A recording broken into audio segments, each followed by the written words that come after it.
Imagine changing the course of an entire nation simply because you fell in love. That's exactly what happened to Henry VIII. His love for one woman would end a marriage, divide a church, transform England forever, and ultimately cost the woman he loved her life. But before any of that happened, there was simply a king who couldn't stop thinking about one young woman. Her name was Anne Boleyn, the woman who would one day become Henry VIII's second wife, and one of the most famous queens in English history. It began with a chance meeting, when Anne Boleyn returned to England around 1525. After spending several years at the French court, she entered the household of Queen Catherine of Aragon as one of her ladies-in-waiting. At the time, Henry had been married to Queen Catherine for more than 15 years. Although the marriage had produced a daughter, Princess Mary, they had no surviving son, and Henry was becoming increasingly anxious about the future of the Tudor dynasty. Anne was intelligent, witty, fashionable, and fluent in French. She brought with her a confidence and sophistication that made her stand out at Henry VIII's court. It wasn't long before the king noticed her. Rather than trying to impress the king, Anne seemed perfectly comfortable challenging him. He showered her with gifts. He paid her compliments. And according to many historians, he expected Anne to become his mistress. But Anne refused. Whether because of genuine religious conviction, personal ambition, family advice, or a combination of all three, she would not accept becoming another royal mistress.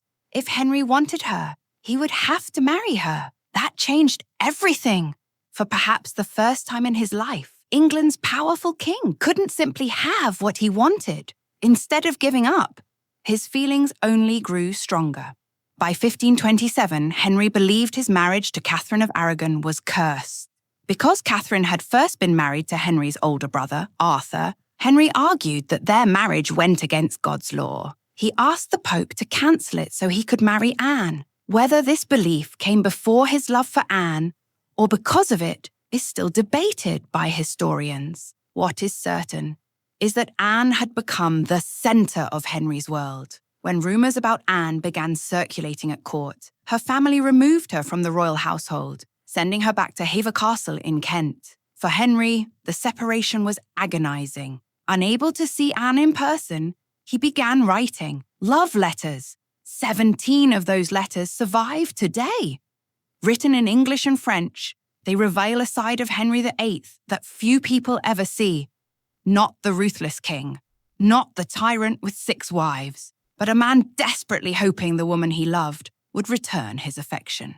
In one of his surviving letters, Henry confessed something remarkable.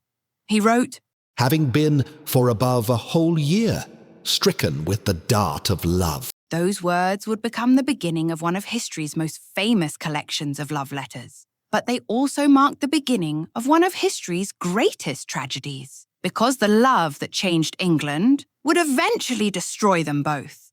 Next, watch the complete collection of Henry VIII's love letters to Anne Boleyn, written nearly 500 years ago and still preserved today. Hear the king's own words, exactly as they were written nearly 500 years ago.